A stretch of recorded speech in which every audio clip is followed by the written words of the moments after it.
Shabbat Shalom.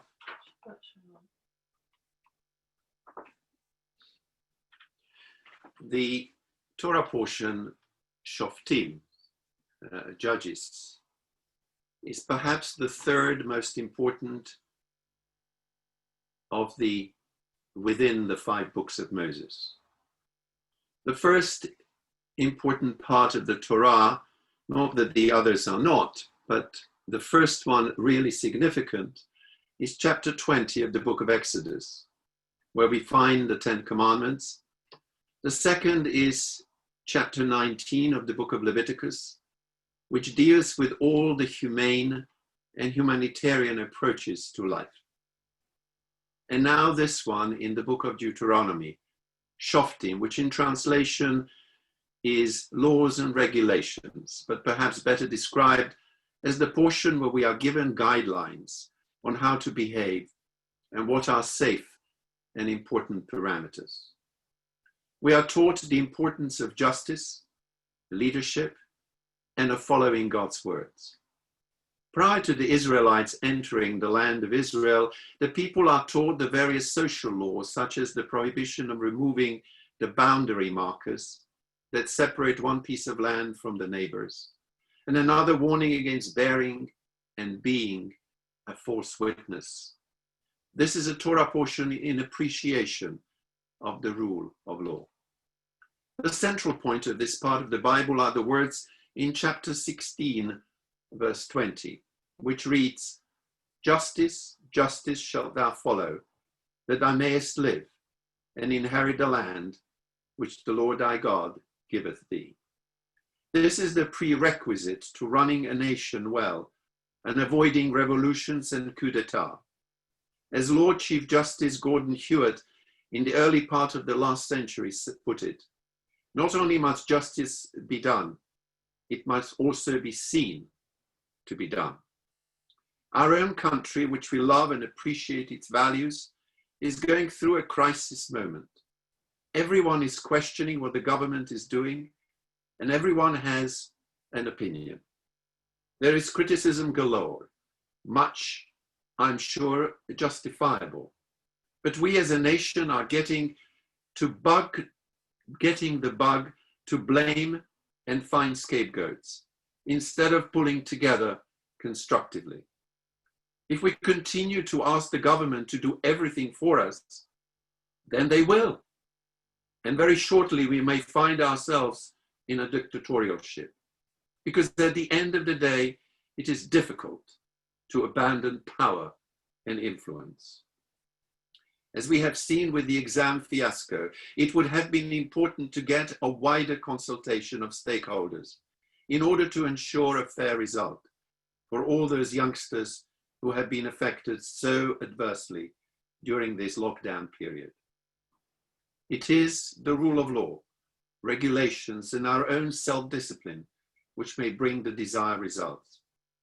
We read in this portion about the Levites who do not inherit land or property, but have a serious job to do, to look after the priests, the Kohanim, and also about the welfare of the people, without taking sides, or to be treated well and equally. The basic premise is justice, and I hope and pray that those in power will appreciate and treat this premise as something to pursue, to bring a needed equilibrium to our society and the world at large. There is no doubt that it has not escaped your attention that in the Torah and throughout the Hebrew Bible, there are many passages which relate to fighting, wars, and battles. It was therefore important that these be managed in a proper and ethical way. Just like we have the Geneva Convention and many other rules and regulations today, so did the Bible. One of the directives on how to siege a city has caught my attention, which says, when you lay siege to a city for a long time, fighting against it to capture, do not destroy its trees by putting an axe to them, because you can eat their fruit. Do not cut them down. Are the trees people that you should besiege them? However, you may cut down trees that you know are not fruit trees and use them to build siege works until the city at war with you falls. This seems to be an unexpected, as why would there be any need to legislate for this? The implication is that nothing belongs to us, and that all we have and enjoy on this earth is a gift from God, and therefore wantonly destroying anything would not be serving the greater good, and indeed a realization that it is peace which we have to seek.